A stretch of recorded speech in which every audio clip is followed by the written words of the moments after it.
The singer died in 2009 and had always denied any of those kinds of allegations. But the alleged victims, Wade Robson and James Safechuck, have not given up their legal fight.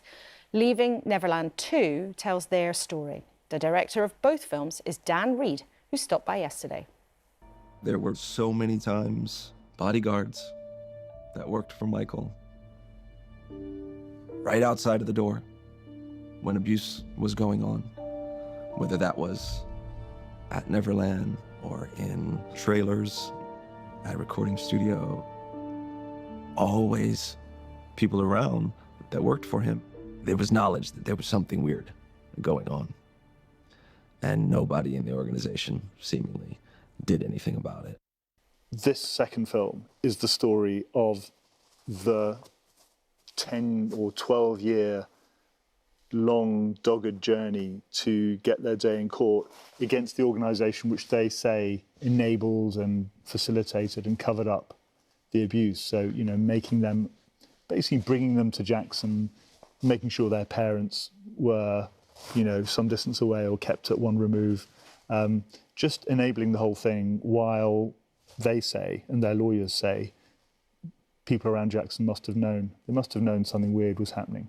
So it's a real David and Goliath battle now between these two alleged victims and this huge, big corporate entity, which is now the Michael Jackson estate. Now, in this moment, there's your film, but there's a massive blockbuster biopic coming out about him. There's a Michael Jackson musical. Is there more at stake now than there was last time round because of, if you like, a sort of revival of him that we're seeing? Yeah, there is more at stake.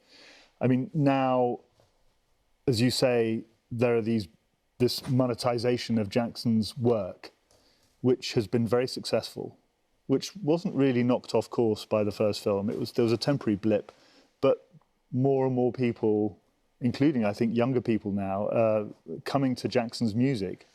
And he was an amazing entertainer, he was an amazing musician, but there are more and more opportunities to monetize his work. And that's where, you know, people, the fans, accuse James and Wade of being gold diggers and say it's all about the money. Well, it is all about the money that the estate is making from Jackson's work.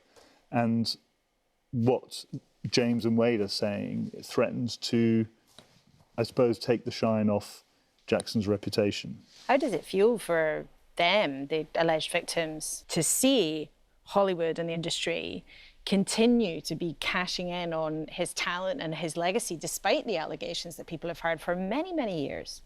I think that's, it's a little depressing. It's sad to see, particularly for Wade and James. I mean, no one, including me, has ever advocated cancelling him. But what they're trying to get is, you know, through their legal